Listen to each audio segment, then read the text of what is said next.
तर आज मी तुमच्यासोबत शेअर करते मसाला खिचडी। तर वेळ न घालवता आपण रेसिपीला सुरुवात करूया।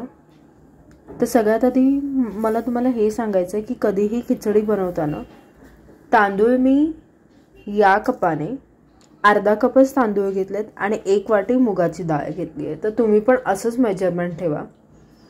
नाहीतर ती खिचडी मोस्टली थंड झाल्यावर घट्ट लागते, ती टेस्ट नाही लागणार तुम्हाला। तर चला मग रेसिपीला सुरुवात करूया। तर असं बोलतात की उखाळ्याची टेस्टच काही वेगळी असते, तर म्हणून मी सगळ्यात आधी ही लसूण कोथिंबीर उखाळ्यात वाटून घेणार आहे। थोडं ओबडधोबड वाटून घ्यायचे जेणेकरून टेस्ट यावी।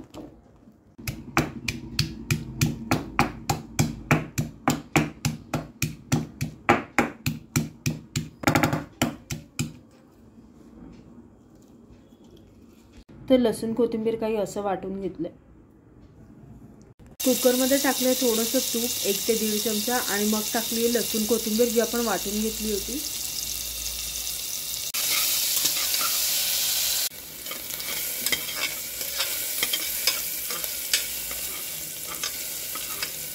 याला हलकासा कलर आल्यावर टाकते अर्धा चमचा जीरा,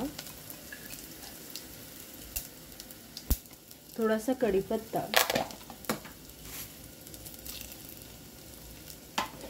फिरवून घ्या।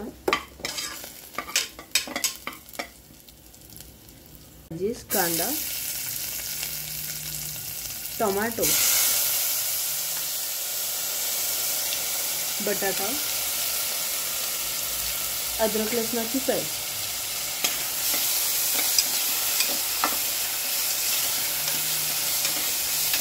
हलकं फिरवून घ्या। टाकते थोडेसे मटर। मटर ऑप्शनल आहे, टाकायचे असेल तर टाका, नाही तर काही प्रॉब्लेम नाही आहे।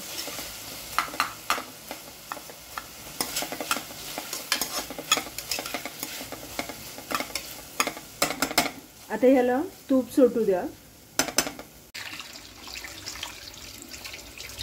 तर आता याच्यात टाकते मसाले, हळद, मीठ चवीनुसार, मिरची थोडी कमी टाका, आपण नेहमीच खिचडीत मिरची कमी टाकतो। धना जिरा पावडर,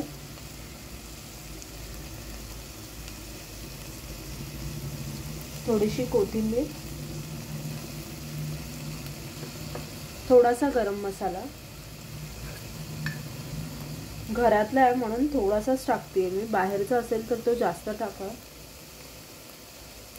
आता याच्यात टाकणार आहे डाळ आणि तांदूळ जे मी धुवून घेतलं होतं।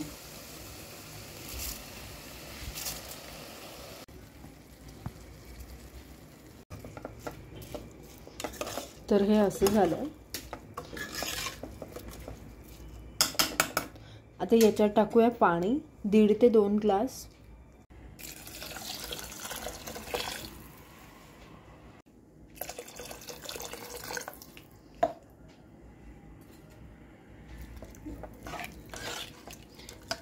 आणि याच्या आता चांगल्या 5 ते 6 शिट्या काढून घेणार आहे।